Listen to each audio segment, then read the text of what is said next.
नमो विष्णुपदाय कृष्णप्रेष्ठाय भूतले श्रीमते भक्ति वेदांत स्वामिनिते नामिने नमस्ते सारस्वती देवे गौरवाणी प्रचारिणे निर्विशेष शून्यवादी पश्चात्य देश तारिणे Hare Krishna Krishna Krishna Hare Hare Hare Ram Ram Ram Hare Hare. I welcome you all in the Srila Prabhupada books reading class. हमारे चैनल का नाम है साधना प्रीति देवी दासी और मैं हूं आपकी दासी साधना प्रीति। तो जो बुक चल रही है श्रील प्रभुपाद की, वो बुक है जन्म और मृत्यु से पर है। इसका 4th चैप्टर चल रहा है। इसका नाम है ब्रह्मांड के पर है आकाश वैकुंठ लोक। तो इसमें पेज नंबर 41 है। इसकी रीडिंग आज हम करेंगे, इसका अध्ययन करेंगे। पुरुषः सा परः, दिव्य लोक में परमेश्वर परम पुरुष के रूप में विद्यमान है। वह अनगिनत स्वयं प्रकाशित ग्रह हैं और हर एक में श्री कृष्ण का एक विस्तार निवास करता है। वे 4 भुजाओं वाले हैं और उनके अनगिनत नाम हैं। वे सभी साकार व्यक्ति हैं, निराकार नहीं है। इसमें ये बताया गया है, श्रील प्रभुपाद जी ने इसमें ये बताया है कि जो दिव्य लोक है, जिसे गोलोक वृंदावन कहते हैं, वो आध्यात्मिक जगत में है और वो जो लोक है वो सबसे ऊपर है। अब आध्यात्मिक जगत में जो कृष्ण लोक है या गोलोक वृंदावन है, वहां स्वयं परमेश्वर अपने साकार रूप में उपस्थित होते हैं, सदैव वहां पर विद्यमान होते हैं। इसके अलावा जो आध्यात्मिक जगत है उसमें असंख्य वैकुंठ लोक है। कोई एक वैकुंठ लोक नहीं है। लोगों को लगता है कि शायद मतलब एक ही वैकुंठ लोक है, लेकिन हमें शास्त्रों से इंफॉर्मेशन मिलती है कि एक वैकुंठ लोक नहीं है, असंख्य वैकुंठ लोक है। तो उन असंख्य वैकुंठ लोक में कृष्ण जी के जो विस्तार हैं वो रहते हैं, जो कि चतुर्भुज रूप में है। और कोई कोई जो है दो भुजाओं वाले भी हैं उसमें। तो वहां पे वो विस्तार निवास करते हैं। वे 4 भुजाओं वाले हैं और उनके अनगिनत नाम है। और जैसे अनगिनत वैकुंठ लोक है तो उनके नाम भी अनगिनत है। वे सभी साकार व्यक्ति हैं। ये सभी साकार व्यक्ति हैं, निराकार व्यक्ति नहीं है। इनका एक पर्टिकुलर रूप है। इन पुरुषों अथवा व्यक्तियों तक केवल भक्ति के द्वारा ही पहुंचा जा सकता है। श्रील प्रभुपाद जी इसमें क्लियर बताते हैं कि वो जो आध्यात्मिक जगत है उसमें जो लोक है वहां पर पुरुष निवास करते हैं, विष्णु रूप में निवास करते हैं, जगन्नाथ जी के रूप में विश्वास निवास करते हैं, रामचंद्र जी के रूप में राम लोक बना हुआ है, वो उसमें रामचंद्र जी निवास करते हैं। ये I have just given examples. अलग अलग लोक बने हुए हैं, वहां पर अलग अलग जो है विस्तार रूप में भगवान विराजित। अब इन पुरुषों तक कैसे पहुंचा जा सकता है, इसमें बताया है श्रील प्रभुपाद जी ने कि ये जो लोक है इनमें सिर्फ भक्ति के माध्यम से ही पहुंचा जा सकता है, अन्य कोई साधन नहीं है वहां पर पहुंचने का। लिखा है इसमें आगे, चुनौती दार्शनिक अटकलों, मानसिक कल्पनाओं या शारीरिक व्यायामों से नहीं, बल्कि निष्काम भक्ति से ही उनके पास जाया जा सकता है। ये पुरुष अर्थात परम व्यक्ति कैसे हैं, इसमें यह दिया हुआ है कि जो पुरुष है, क्योंकि भगवान को परम पुरुष बोला जाता है, स्वयं भगवान परम पुरुष है। अब इसमें यह दिया हुआ है कि वो परम व्यक्ति कैसे हैं, ये सवाल पैदा होता है। तो इसमें यह दिया हुआ है कि ये जो भगवान है ये अपने गोलोक वृंदावन में तो विद्यमान है ही, सदैव वहां पर उपस्थित है। इसके अलावा वो सभी जगह अपनी शक्तियों के रूप में विराजित है, सभी जगह उपस्थित है, चाहे वो भौतिक जगत हो चाहे आध्यात्मिक जगत हो। कोई भी ऐसा एरिया नहीं है जहां पर भगवान उपस्थित ना हो। यद्यपि श्री भगवान अपने परम धाम में विद्यमान है, परंतु उनकी शक्तियां सब जगह वितरित है। ना ही वे अपनी शक्तियों से भिन्न है, वो अपनी शक्तियों से भिन्न नहीं है। जैसे जल और जल का स्वाद एक दूसरे से रिलेटेड है, इस जैसे सूरज और सूर्य की किरणें एक दूसरे से रिलेटेड है, अलग नहीं है। सूरज से ही सूर्य का प्रकाश निकलता है। इसी प्रकार से भगवान से ही विभिन्न शक्तियां विस्तारित होती हैं, अलग अलग लोकों पे, अलग अलग जगहों में। ना ही वे अपनी शक्तियों से भिन्न है, जैसे सूर्य और सूर्य का प्रकाश एक दूसरे से अभिन्न है। Srila Prabhupada ji has given an example in this and it is कि सूर्य और सूर्य का प्रकाश एक दूसरे से अभिन्न है, दोनों अलग नहीं है। इसी प्रकार से भगवान और भगवान की जो शक्तियां हैं वो एक दूसरे से अलग अलग नहीं है। क्योंकि भगवान श्री कृष्ण और उनकी शक्तियां भिन्न नहीं है, इसलिए यदि हम भक्ति योग में प्रगति कर लें तो हम श्री कृष्ण को हर जगह देख सकते हैं। उसमें दिया हुआ है कि भगवान और भगवान की शक्तियां अलग अलग नहीं है, वो एक दूसरे से भिन्न नहीं है। तो अगर हम अपनी चेतना को शुद्ध करते हैं, हम अगर जो है भक्ति योग में प्रगति करते हैं, तो हम भगवान का अनुभव हर जगह कर पाएंगे। क्योंकि भगवान का अनुभव करने के लिए हमें अपनी कॉन्शियसनेस को प्योरीफाई करना होगा। Then we can realise that God is everywhere. इसमें आगे दिया है ब्रह्म संहिता में 5.38 ब्रह्मा जी ने बोला है, ब्रह्म संहिता में, प्रेमांजन छुरित भक्ति विलोचनेन संतः सदैव हरदेशु विलोकयन्ते।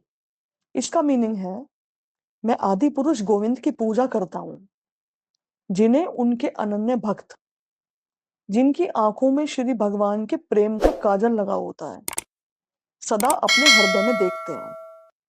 तो बड़ा सुंदर ब्रह्मा जी ने बोला है कि मैं उन गोविंद जी को प्रणाम करता हूँ जिनकी आराधना, जिनकी पूजा उनके भक्त करते हैं, और उनके जो भक्त हैं उनकी आंखों में सदैव प्रेम का अंजन लगा हुआ होता है, प्रेम का काजल लगा हुआ होता है, सदा अपने हृदय में देखते हैं। और ऐसे भक्त सदैव भगवान को अपने हृदय में देखते हैं।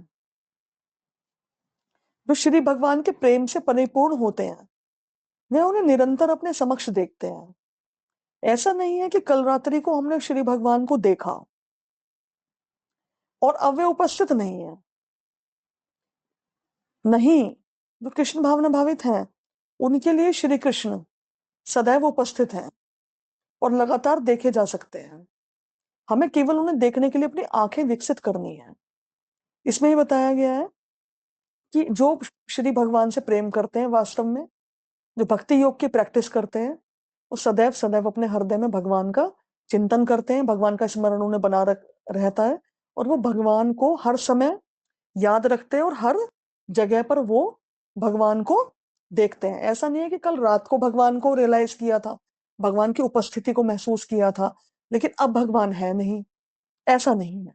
हर पल हर क्षण जो भक्ति योग की प्रैक्टिस करते हैं वो सदैव ही भगवान को हर जगह उपस्थित देख पाते हैं। लेकिन हमें उन्हें देखने के लिए अपनी आंखें विकसित करनी है। इसका मतलब ये है कि हमें अपनी कॉन्शियसनेस को प्योरीफाई करना है। वो एकदम से नहीं होता, उसके लिए अभ्यास किया जाता है। जैसे कि मैंने प्रीवियस चैप्टर्स में भी बताया था कि हरे कृष्ण महामंत्र है, इस कलयुग में हरे कृष्ण महामंत्र का जप हमें करना चाहिए, कीर्तन करना चाहिए, जो कि चैतन्य महाप्रभु ने हमें ये महामंत्र दिया है 540 साल पहले। और जो चैतन्य महाप्रभु हैं वो श्री श्री राधा कृष्ण का युगल अवतार है। तो 500 साल पहले, 540 साल पहले सॉरी, वो ना प्रकट हुए थे, तो उन्होंने ही हरे कृष्ण महामंत्र हमें दिया है, तो उसका हमें जप करना चाहिए।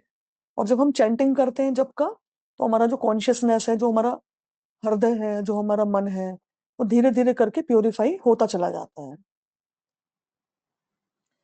हमारे भौतिक बंधन के कारण हम समझ नहीं सकते हैं कि आध्यात्मिक क्या है। इसमें दिया हुआ है कि मनुष्य इजीली नहीं समझ सकता है कि आध्यात्मिक क्या है, क्योंकि उसको भौतिक शरीर मिला हुआ है। हम भौतिक बंधनों में जकड़े हुए हैं और पंच धातु से बना हुआ ही हमें शरीर मिला हुआ है। तो मनुष्य ने अपनी जो पहचान है वो इस शरीर से कर ली है। तो इसलिए मनुष्य इजीली आध्यात्मिक क्या है इस चीज को इजीली समझ नहीं पाता है। तो इसलिए वो अपनी आत्मा को भी भूल जाता है, परमेश्वर को भी भूल जाता है, परमेश्वर से क्या संबंध है उसको ये भी याद नहीं रहता है। परंतु इस अज्ञानता को हरे कृष्ण के कीर्तन की इस प्रक्रिया से हटाया जा सकता है। इसमें श्रील प्रभुपाद जी ने दिया हुआ है कि अगर अज्ञानता है, आध्यात्मिक नॉलेज नहीं है, but if the person is chanting Hare Krishna mahamantra, so this process will definitely help. ये कैसे? सोए हुए व्यक्ति को शब्द की ध्वनि से जगाया जा सकता है। बड़ा सुंदर एग्जाम्पल इसमें दिया हुआ है। श्री प्रभुपाद जी बता रहे हैं कि अगर कोई व्यक्ति सोया हुआ है तो उस व्यक्ति को ध्वनि से ही उठाया जा सकता है। जब थोड़ी सी भी आहट होगी, शोर होगा, तो हम एकदम से नींद से उठ जाते हैं। मतलब वैसे उसको कुछ दिखाई नहीं दे रहा है, वैसे वो कुछ अनुभव नहीं कर रहा है, कुछ सूंघ नहीं रहा है, परंतु जो ये श्रवण होता है ना, सुनने की जो इंद्रिय है, ये इतनी प्रभावशाली होती है कि जो सोया हुआ व्यक्ति है, वो केवल शब्द ध्वनि से, सुनने मात्र से उठ जाएगा। क्योंकि हम शोर में ही उठते हैं, हमें वैसे तो होश रहता नहीं है सोते टाइम। जब हम सो रहे होते हैं, हमें उस टाइम हमें कोई होश नहीं रहता, बट अगर थोड़ा सा भी कुछ शोर होता है तो हमारी आंखें खुल जाती है। तो ये एग्जाम्पल दिया हुआ है। शब्द ध्वनि जो है वो इतनी पावरफुल है। तो इसमें कलयुग में जो शब्द ध्वनि है, हमें एक महामंत्र दिया है। तो that is a sound vibration basically. And if we chant the Hare Krishna mahamantra, that is a meditation. अब इसमें ये दिया हुआ है, इसी प्रकार आत्मा जो में भौतिक स्पर्श की निद्रा के वश में है, उसे हरे कृष्ण कृष्ण कृष्ण हरे हरे, हरे राम राम राम हरे हरे की दिव्य ध्वनि से पुनः होश में लाया जा सकता है। इसमें यह बताया गया है कि जो आत्मा है वो एक तरीके से निद्रा में है, वो भौतिक स्पर्श की निद्रा में है। क्योंकि मतलब जो शरीर है उसने आत्मा को ढक दिया है बेसिकली। तो जब वो ये जो ध्वनि, जब कोई चैंटिंग करता है और इस दिव्य ध्वनि को सुनता है साथ ही साथ, या फिर वो कीर्तन में सम्मिलित होता है, कीर्तन में दिव्य ध्वनि उसके अंदर जाती है, तो फिर वो जो है जागृत अवस्था में आ जाता है। जो उसकी सोई हुई आत्मा है वो जाग जाती है, उसको उसकी खुराक मिलनी शुरू हो जाती है, और धीरे धीरे करके मनुष्य जो है प्रसन्नचित्त होता हुआ चला जाता है। हरे कृष्ण श्री भगवान और उनकी शक्तियों के प्रति एक संबोधन मात्र है। हरे से तात्पर्य शक्ति से है, और कृष्ण श्री भगवान का नाम है। इसलिए जब हम हरे कृष्ण का कीर्तन करते हैं तो हम कहते हैं, हे भगवान की शक्ति, हे भगवान कृपया मुझे स्वीकार कीजिए। इसमें यह बताया गया है कि जो हरे है वो भगवान की शक्ति है।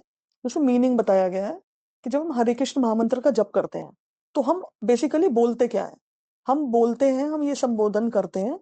हरे से मतलब है कि भगवान की शक्ति, तो हम क्या बोल रहे होते हैं, हे भगवान की शक्ति, हे भगवान कृपया मुझे स्वीकार कर।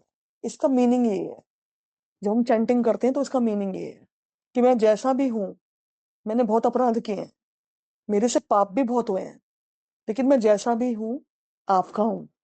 प्लीज आप मुझे स्वीकार करें और आप मुझे अपनी सेवा में लगाएं। ये इसका मीनिंग होता है। श्री भगवान द्वारा स्वीकृत किए जाने के लिए हमारे पास अन्य कोई प्रार्थना नहीं है। मतलब ये बताया गया, this is the best prayer, and chanting of Hare Krishna mahamantra is the best prayer in this Kaliyuga. तो कलयुग का महामंत्र हरे कृष्ण महामंत्र है। आगे इसमें भगवान श्री चैतन्य जो है उनकी एक प्रार्थना लिखी हुई है। उसमें लिखा है, अय नंद तनुज किंकरम पतितम माम विस्मय भवाम बुद्धो, कृपया तव पाद पंकज स्थित धूलि सदृशम विचिंतय। इसका मीनिंग है, शिक्षा अष्टकम में आता है। इसका मीनिंग है, भगवान चैतन्य महाप्रभु कह रहे हैं, वो प्रार्थना कर रहे हैं, हे नंद महाराज के पुत्र, मैं आपका सनातन दास हूं, और ऐसा होने के बावजूद भी मैं किसी न किसी तरह जन्म और मृत्यु के सागर में गिर गया हूं। अतः कृपा करके आप मुझे इस मृत्यु के सागर से ऊपर उठाइए और मुझे अपने चरण कमलों में धूल के एक कण के रूप में रखिए। तो बड़ी सुंदर प्रार्थना चैतन्य महाप्रभु ने की है इसमें, शिक्षा अष्टकम में। अब इसमें आगे दिया हुआ है, समुद्र के मध्य गिरे हुए व्यक्ति के बचने की एकमात्र आशा केवल यही होती है कि कोई आएगा और उसे ऊपर उठाएगा। यदि कोई आता है और उसे पानी से कुछ ही फुट ऊपर उठाता है तो उसे तुरंत शांति मिल जाती है। इसी प्रकार यदि हम किसी तरह जन्म और मृत्यु के सागर से कृष्ण भावनामृत की विधि से ऊपर उठाए जाते हैं तो हमें तुरंत शांति मिल जाती है। मतलब इसमें ये दिया हुआ है कि अगर कोई समुद्र में गिरा हुआ है तो उसकी बचने की तो आशा बस ये है कि कोई आएगा और उसे ऊपर उठाएगा। अब उसको ऊपर उठा लिया, कुछ कुछ फुट ऊपर उठा लिया, तो जो उसकी बेचैनी है वो दूर हो जाएगी और उसके मन को शांति मिलेगी। अब इसी प्रकार से ये एग्जाम्पल है। इसी प्रकार से यदि कोई हमें इस जन्म और मृत्यु के सागर से कृष्ण भावनामृत की विधि से ऊपर उठाए, क्योंकि जन्म और मृत्यु के चक्र से कृष्ण भावनामृत की विधि को अगर हम पूरा करते हैं, फॉलो करते हैं, तभी निकला जा सकता है।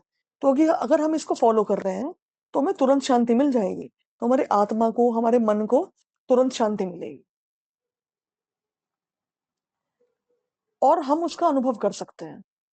जब हम चैंटिंग करेंगे और भक्ति योग का प्रैक्टिस करेंगे और कृष्ण भावनामृत का अनुशीलन करेंगे, तो हमें जो है शांति मिलनी शुरू हो जाएगी। हम श्री भगवान को अपने निजी प्रयास से नहीं देख सकते हैं। कोई भी श्री भगवान को अपने सामने आने और नाचने के लिए आज्ञा नहीं दे सकता है, परंतु हमें इस प्रकार कार्य करना है कि भगवान श्री कृष्ण प्रसन्न होकर स्वयं अपने आप को हमारे समक्ष प्रकट करें। अब इसमें यह दिया हुआ है कि हम कितना ही मेंटल स्पेकुलेशन कर लें, कितना ही हम तर्क वितर्क कर लें, और हम कितना ही ऐसा बोलें कि हम खुद भगवान को प्राप्त कर लेंगे, हम भगवान का अनुभव कर लेंगे, ठीक है ना, हम इस रिसर्च वर्क में लग गए, तो कोई कितना ही कोशिश कर ले, वो भगवान को महसूस नहीं कर सकता, भगवान को नहीं देख सकता, क्योंकि गुरु साधु और शास्त्र के माध्यम से ही भगवान अपने आप को स्वयं प्रकट करते हैं, अगर जीव की इच्छा होती है। कहते हैं ना कि ऐसा बोला जाता है कि तू एक कदम तो आगे बढ़ा, 10 कदम मैं खुद बढ़ाऊंगा। ऐसा, ये बात सत्य है। आप एक कदम अगर भगवान की तरफ बढ़ाएंगे तो भगवान 10 कदम आपकी आपकी तरफ आएंगे। ऐसा होता है। God helps those who helps themselves. अब इसमें यह है कि बहुत अच्छा इसमें दिया हुआ है, कोई भी श्री भगवान को आज्ञा नहीं दे सकता कि आप सामने आइए और नाचिए। अगर कोई कहे कि कहाँ है आपके भगवान, भगवान तो दिखाई नहीं देते, तो आप भगवान को ये आज्ञा नहीं दे सकते कि आप यहाँ पर मेरे समक्ष आइए, प्रकट हो जाइए या मेरे समक्ष नाचिए। नहीं, कोटि कोटि ब्रह्मांडों के स्वामी हैं भगवान, आप उनको ये आज्ञा नहीं दे सकते। हाँ, आप इस तरीके से सेवा करें, इस तरीके से प्रेम करें भगवान से कि भगवान आपको स्वयं देखे। भगवान को देखने की चेष्टा मत करें, ना करें भगवान को देखने की चेष्टा। आप भगवान की सेवा ही इस प्रकार से करें, इतना प्रेम करें कि भगवान स्वयं आपको देखे, और फिर आपको रियलाइजेशन होगा कि हाँ, गॉड इज देयर। भगवान श्री कृष्ण श्रीमद् भगवद गीता में अपने स्वयं के विषय में जानकारी देते हैं, और इसमें संशय करने का कोई प्रश्न नहीं है। मतलब इसमें यही दिया हुआ है कि भगवान अपने आप को प्रकट कर देते हैं, क्योंकि भगवान, मैंने प्रीवियस चैप्टर्स में भी बताया था, चैत्य गुरु के रूप में हमारे हृदय में विराजमान है। भगवान स्वयं हमारे हृदय में परमात्मा रूप में विराजमान है। तो जब वो जीव की इच्छा देखते हैं कि ये मेरी सेवा करना चाहता है, मेरे से प्रेम करता है, तो भगवान अपने आप को प्रकट कर देते हैं। और वो कैसे प्रकट करते हैं कि गुरु के माध्यम से, साधु के माध्यम से, शास्त्रों के माध्यम से हमको भगवान के बारे में जानकारी मिलती रहती है, और उन तक कैसे पहुंचना है ये भी जानकारी मिलती है। जैसे कि सुंदर बुक में भी, बड़ी अच्छी बुक है, तो इसमें भी सारी जानकारी है कि हमको अपना जीवन कैसे व्यतीत करना है, जिससे कि हम मतलब जब समय आए उसके बाद जो हमारा असली गंतव्य है वहां पर हम पहुंच सके और भगवान के साथ रह सकें, सदा सदा के लिए रह सकें, एटर्नली। श्रीमद् भगवद गीता प्रमाणिक शास्त्र और भारत में हर श्रेणी के लोग इस शास्त्र के रूप में स्वीकार करते हैं। और जहां तक भारत के बाहर का प्रश्न है, अनेक विद्वानों ने, धर्मवेत्ताओं ने और दार्शनिकों ने श्रीमद् भगवद गीता को महान प्रमाणित ग्रंथ के रूप में स्वीकार किया है। तो ये दिया हुआ है कि श्रीमद् भगवद गीता तो प्रमाणिक शास्त्र है। भारत में हर श्रेणी के लोग इसे शास्त्र के रूप में स्वीकार करते हैं। And not only in India, in the foreign country also, Bhagavad Gita is studied.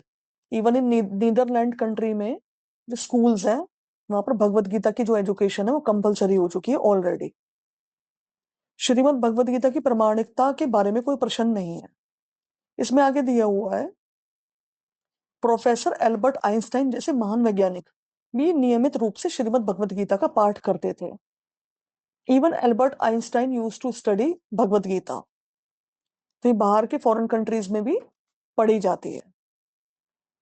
Shrimad Bhagavad Gita में हमें स्वीकार करना होगा, श्रीमद् भगवद गीता से हमें स्वीकार करना होगा कि आध्यात्मिक ब्रह्मांड का अस्तित्व है, जो श्री भगवान का साम्राज्य है। यदि हमें किसी प्रकार ऐसे देश में ले जाया जाए जहां हमें सूचना दी जाती है कि हमें जन्म मृत्यु वृद्धावस्था और बीमारी के चक्र में अब और नहीं आना पड़ेगा, तो क्या हम प्रसन्न नहीं होंगे? यदि हम ऐसे स्थान के विषय में सुन लें तो अवश्यमेव हम वहां पहुंचने के लिए जितना संभव हो उतना प्रयत्न करेंगे।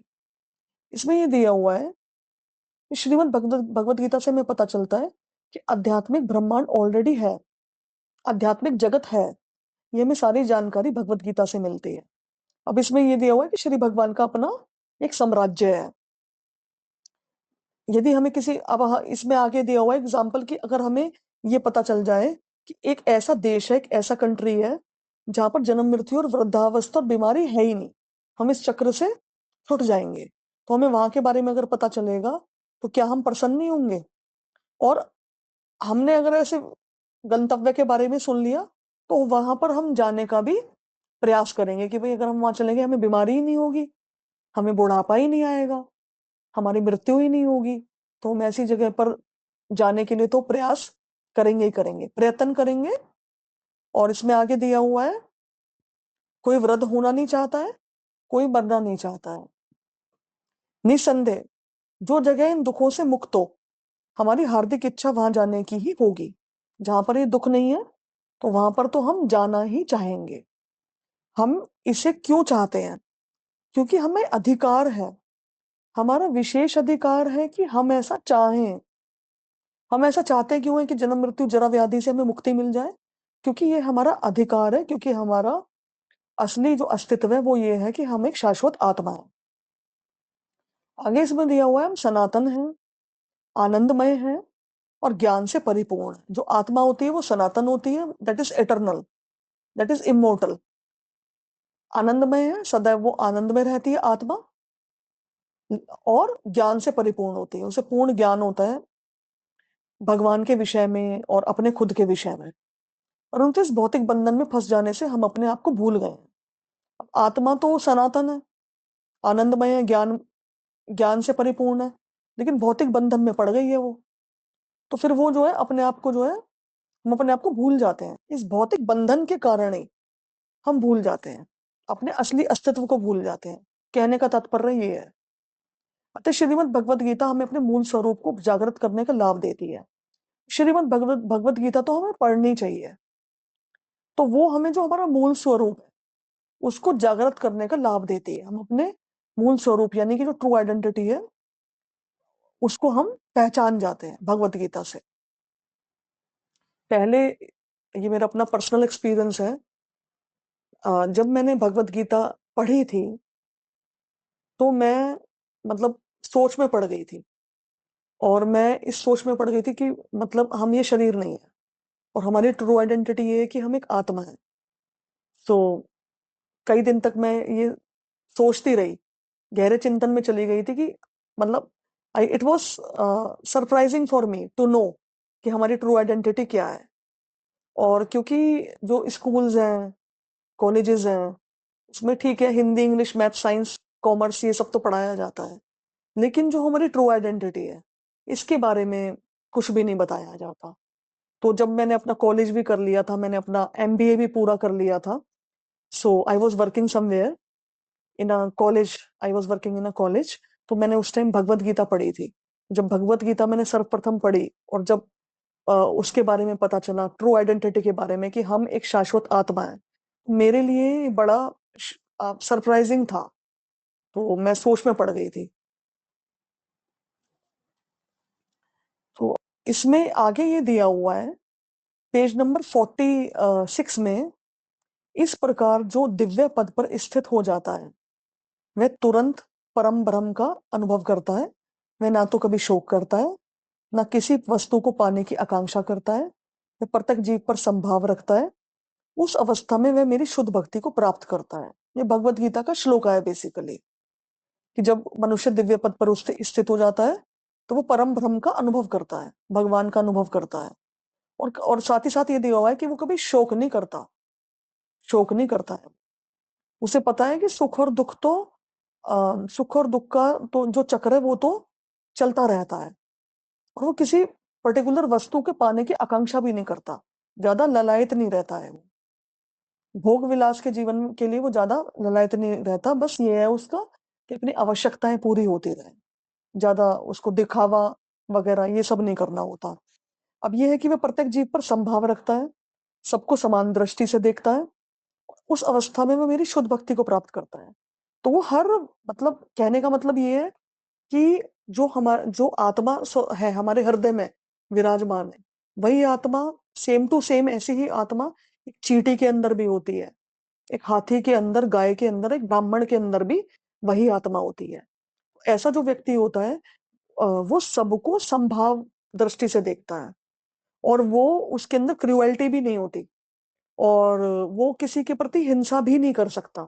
जब उसको ये रियलाइज होगा कि जो आत्मा मेरे अंदर है, सेम टू सेम वही आत्मा दूसरे जीव जंतुओं के अंदर भी है, तो हिंसात्मक रवैया तो उसका रहेगा ही नहीं।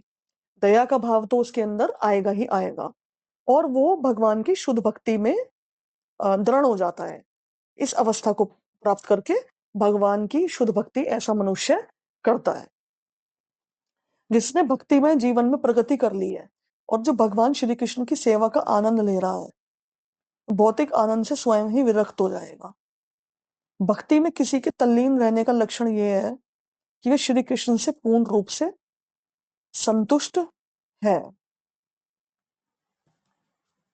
उसमें बस ये है कि जब वो भक्तिमय जीवन में प्रगति कर लेगा तो वो भगवान की सेवा में उसको आनंद मिलेगा और जो भौतिक आनंद है उससे वो अपने आप ही विरक्ति उसको ग्रेजुअली होती रहेगी। उसके लिए ऐसा नहीं है, मतलब जो भक्त है, जो भगवान की भक्ति करते हैं, तो कुछ चीजों को मतलब छोड़ देते हैं और ऐसा नहीं है कि उन चीजों को अगर छोड़ दिया तो वो बड़ा कष्ट में है, ऐसा नहीं है। उसको अपने आप ही उन चीजों से विरक्ति हो जाती है। ऐसा नहीं है कि उसने कुछ चीजें छोड़ दी, मतलब कुछ भी हो सकता है, एक्स वाई जेड, स्मोकिंग करना छूट गया, उसका ड्रिंकिंग करना छूट गया, या कुछ भी हो सकता है, मतलब उसका पहले वो नॉन वेज खाता था, अब वो भी छूट गया। तो वो ऐसा नहीं है कि अब वो भक्ति में है तो अगर वो सारी चीजें उसकी छूट गई है तो वो कष्ट में है, ऐसा बिल्कुल भी नहीं है। वो आनंद में ही है और इन सब चीजों से या गलत चीजों से उसको अपने आप ही विरक्ति हो जाती है। उसको पता चल जाता है कि सही सही मार्ग क्या है और वो संतुष्ट हो जाता है। तो आज के लिए मतलब ये जो चैप्टर है, चैप्टर 4 इसका, जन्म और मृत्यु से परे का ब्रह्मांड के परे आकाश वैकुंठ लोक, ये कंप्लीट हो गया है। बस इस बुक में एक ही चैप्टर रहा है, चैप्टर नंबर 5 रहा है, लास्ट चैप्टर। उसको हम आगे की क्लासेस में कवर अप करेंगे और आज मैं क्लास को यहीं पर विराम देती हूँ। अगर आपको मेरा ये वीडियो पसंद आया तो नीचे कमेंट बॉक्स में आप हरे कृष्णा लिखें। साथ ही साथ अगर आपका इस टॉपिक पर आधारित कोई प्रश्न है तो आप प्रश्न भी कमेंट बॉक्स में लिख सकते हैं। और मेरी आप सबसे रिक्वेस्ट है कि श्रील प्रभुपाद जी की जो बुक्स हैं उनको आप स्टडी करा करें। और अगर आपको श्रील प्रभुपाद जी की बुक्स मंगवानी है, यदि आप चाहते हैं कि आपको भी ये बुक्स प्राप्त हो पढ़ने के लिए, तो आप नीचे कमेंट बॉक्स में अपना इंटरेस्ट शो कर सकते हैं and we will contact you and we will provide you the books of Srila Prabhupada ji. इसके अलावा आप वीडियो को लाइक करें, शेयर करें और चैनल को सब्सक्राइब करें। हरे कृष्णा।